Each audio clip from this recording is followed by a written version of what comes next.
আসসালামু আলাইকুম। কেমন আছেন সবাই? আশা করি ভালো আছেন। আল্লাহর অশেষ রহমতে আমরাও ভালো আছি।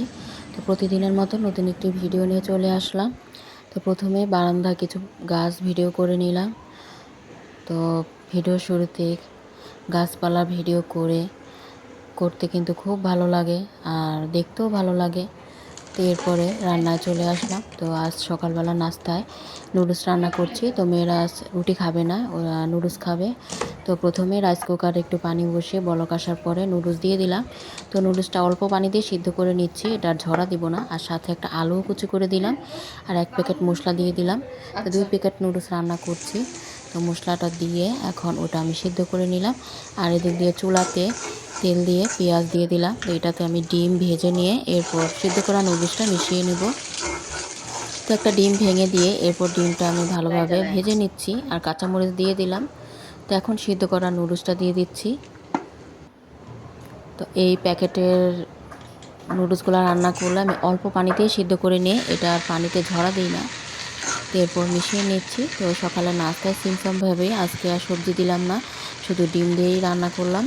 তো এইভাবেও কিন্তু ভালো লাগে খেতে। তো নুডলসটা আমার রান্না করা হয়ে গেছে আর খাওয়ার সময় সস দিয়ে দিব।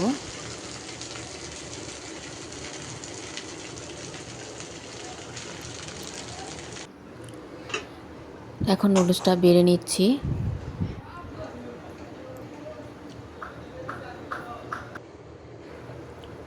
তো এখন নুডলসটা খেয়ে নেব। নাস্তাটা খাওয়ার পর আবার রান্নার জন্য সব কিছু রেডি করতে হবে। আর এদিকে আদা, তেজপাতা, এলাচ, লং দিয়ে সব মশলা দিয়ে আদা চা বানাবো। তো আদা চা বানালে সব ধরনের মশলা দিয়ে বানালে আদা চাটা খেতে খুব মজার হয়। তো চাটা রাইস কুকারে বানিয়ে নিলাম, চা হয়ে গেছে। এখন নাস্তাটাও করে নিচ্ছি আর চাটাও খেয়ে নেব।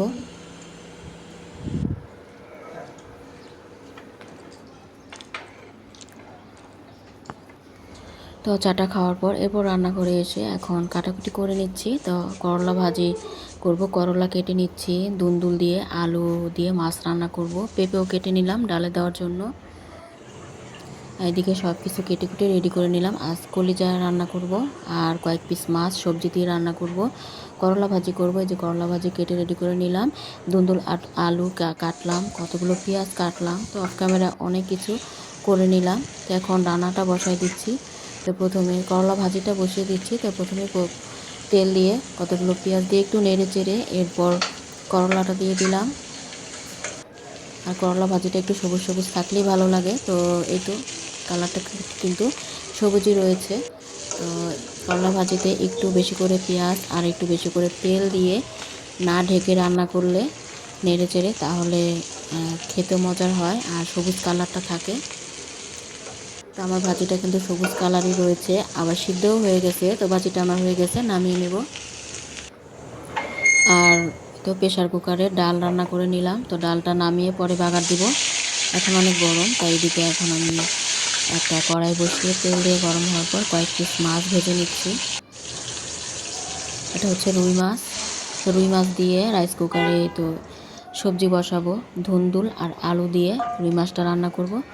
তো রুই মাছের জন্য এখানে একটু পেঁয়াজ তেল দিয়ে একটু পানি দিয়ে দিলাম মশলা দেওয়ার আগে। এরপর এখন হলুদ মরিচের গুঁড়ো, ধনিয়ার গুঁড়ো, আদা রসুনের বাটা দিয়ে নেড়ে চেড়ে নিচ্ছি, মশলাটা কষিয়ে নিচ্ছি। একটু টমেটোও দিয়ে দিলাম।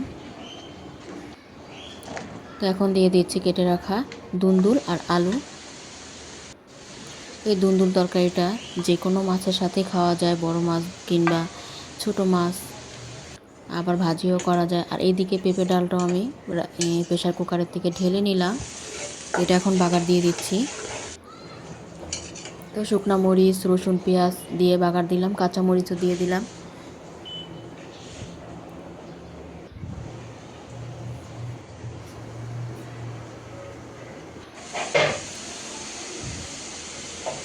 আর এদিকে ধুন্দুল তরকারিটাও তো বলক এসে গেছে। এখন ভেজে রাখা মাছগুলো দিয়ে দিলাম।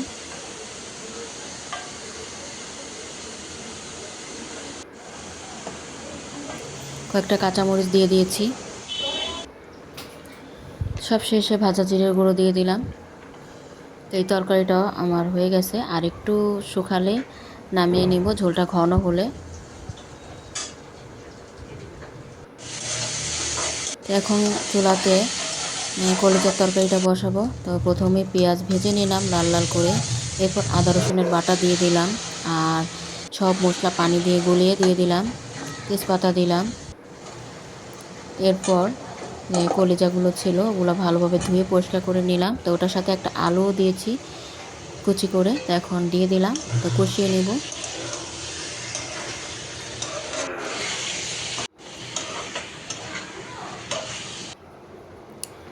এরপরে একটু সিদ্ধ হওয়ার জন্য মানে সাথে আবার কলিজার সাথে কয়েক পিস ছিল মাংস,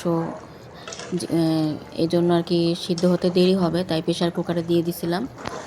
এরপর হয়ে গেছে পরে নামিয়ে নিলাম। তো ঝোলটা আর একটু মাখো মাখো হলে এরপর নামাই নিব। তো মাশাআল্লাহ কালারটা খুবই সুন্দর হয়েছে।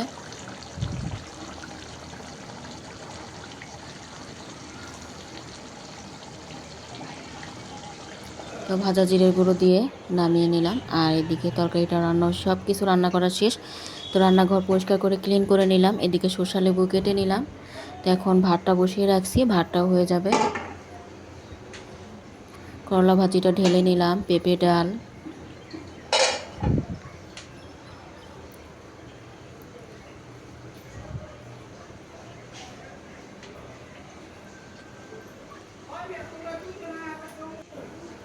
এরপর পুরো রান্নাঘর ধুয়ে মুছে ক্লিন করে নিলাম। আর এদিকে তো আবার বৃষ্টি চলে আসছে, এখন তো প্রতিদিনই বৃষ্টি হচ্ছে। আর বৃষ্টি আসলে তো বারান্দায় কোনো কাপড় মেলাই যায় না, কাপড় সব ঘরে নিয়ে মেলতে হয়। এটা মনে হয় সব বাড়িরই অবস্থা, সবারই বাসায় এরকম বৃষ্টি হলে বারান্দায় দিতে পারে না, ঘরেই মেলতে হয়।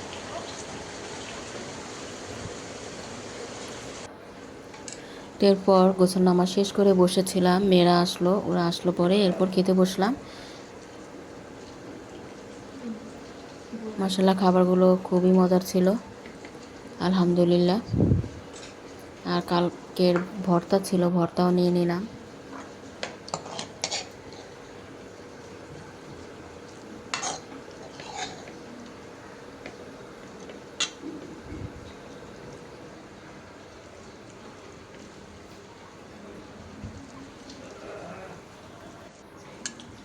সব শেষে পেঁপে ডাল নিয়ে নিলাম, পেঁপে ডালটা সব শেষে খেয়ে নিলাম, আলহামদুলিল্লাহ।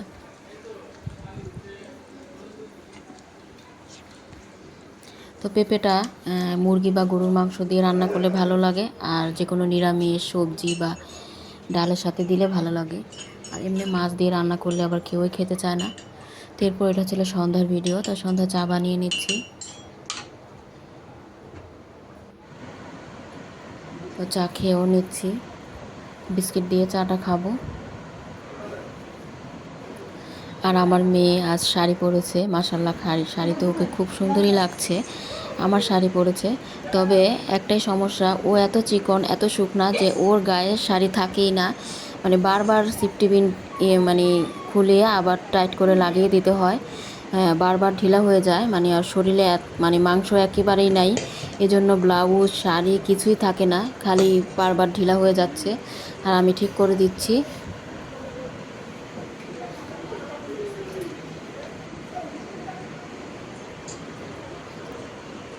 তো শাড়ির সাথে ম্যাচিং করে আবার চুড়িও পরেছে। তো আমার বড় মেয়েও বলছিল পরবে, তো এরপরে আর শাড়ি পরে না, শাড়ি বের করে রাখছে, শুধু ছোট মেয়েকেই পরিয়ে দিয়েছি। তো পরে একটু ছবি তুললো, ঘোরাঘুরি করছে। তো আজকের ভিডিওটি কেমন লাগলো কমেন্টে জানাবেন। আর আজকের মতো ভিডিওটি এই পর্যন্তই ছিল। সবাই ভালো থাকবেন, সুস্থ থাকবেন। আবার চলে আসবো নতুন কোনো ভিডিও নিয়ে। আল্লাহ হাফেজ, আসসালামু আলাইকুম।